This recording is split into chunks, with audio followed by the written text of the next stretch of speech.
Welcome to Scrum Masters Elite_UK, a channel dedicated to sharing analysis of Super Rugby Pacific Fantasy, player form, and team selection strategies. Subscribe to stay updated with the latest rounds. As I looked through the developments of Round 4 of Super Rugby Pacific Fantasy, I truly felt the vibrant and exciting atmosphere that this team management game brings to rugby fans. It is not just a simple scoreboard of statistics. This round felt like a reflection of player performances on the field, while also showing how the fantasy community reacts to each performance. Every number, every increase in player value, and every selection percentage sparks thoughts about strategy, belief, and the emotions of people who love this sport. The first thing that caught my attention was the outstanding performance of Billy Proctor. Leading the fantasy leaderboard with 99 points is more than just a statistical achievement. It reflects an explosive performance on the field, where one player can create a huge impact in a single round. Looking at that number made me realize that in sports, sometimes just one exceptional match can elevate an athlete's reputation dramatically. It reminds me that opportunities are always present, and when the moment arrives, seizing it with peak performance can completely change how people view a player. Alongside that, the performances of Leroy Carter with 91 points and Semisi Tupou Ta'eiloa with 88 points further highlight the intense level of competition in fantasy. These numbers clearly show that the competition is not only about a few famous names, but also a stage for many other players to prove their value. When fans look at the leaderboard, they are not just seeing results, they are seeing the stories behind them, the preparation, competitive spirit, and the determination of each athlete to prove themselves. Another impressive name is Caleb Tangitau, who scored 85 points. This result shows that he had a highly energetic and effective round. Meanwhile, Wallabies forward Cale also ranked among the top performers with 74 points. These results reminded me that in fantasy, just like in real sports, consistency is extremely important. A player may not always score the highest points, but consistently contributing strong performances makes them a reliable pick. Beyond the scoreboard, the fantasy player value fluctuations also bring interesting insights. Proctor's performance increased his value by $0.5 million, bringing him to $11.6 million. This number perfectly illustrates how fantasy mirrors real sports markets. Strong performances immediately increase a player's value. However, despite this increase, he still hasn't surpassed the $12 million value of Damian McKenzie, who remains the most expensive player. This creates an exciting dynamic where fans must balance on-field performance and budget strategy when managing their fantasy teams. I also found the case of Cale particularly interesting. His continued value increase shows that fantasy managers who trusted him early made a smart decision. This highlights the importance of observation and belief in fantasy games. Sometimes choosing a player who is not yet widely recognized, but has strong potential, can provide a significant advantage in later rounds. Another noteworthy name is Carter Gordon. With 69 points for the Queensland Reds, his value also increased significantly. This reinforces the idea that fantasy is not purely a game of luck.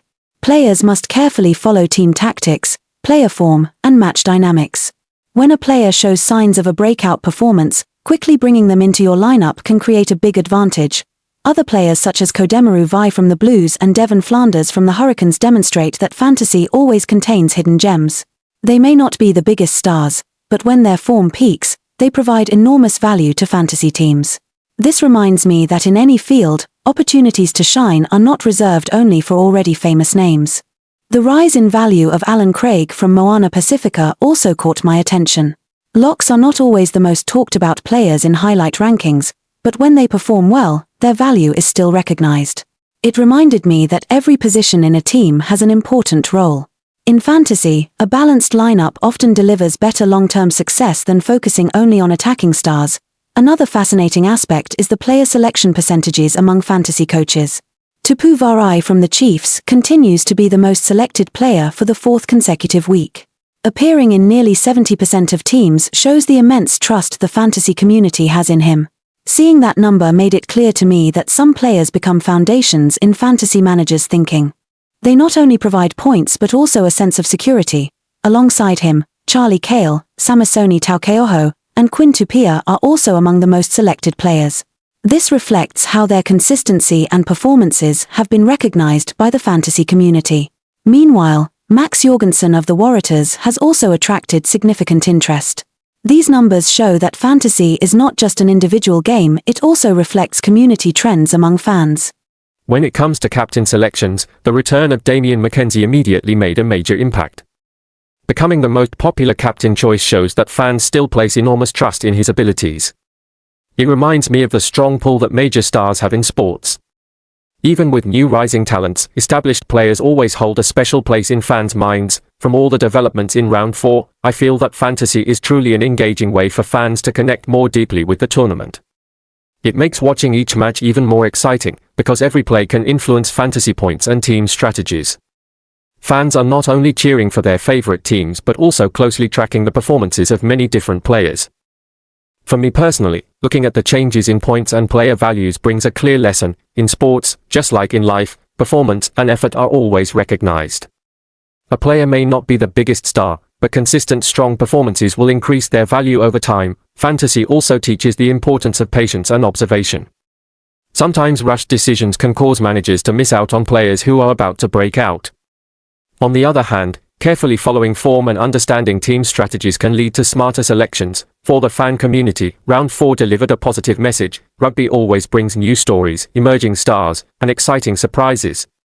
This unpredictability keeps the tournament alive and thrilling. That same unpredictability is what makes fantasy, and the sport itself, so captivating. As we move toward round 5, many fantasy coaches will likely think carefully about their lineups. Player values have changed, several players are in peak form, and every decision can significantly affect results. But perhaps that's exactly what makes fantasy so enjoyable, the combination of strategy, sports knowledge, and the passion of fans. Overall, round 4 of Super Rugby Pacific Fantasy was not just a round filled with high scores, it was also a testament to the sport's appeal when combined with strategy and fan interaction. For me, following these numbers is not only about seeing who scored the most points, but also about feeling the pulse of the tournament, where every player, every decision, and every match contributes to the larger story of the season. Thank you for following Scrum Masters Elite_UK. I hope the round 4 Super Rugby Pacific Fantasy analysis gave you some new strategic insights. See you again in round 5.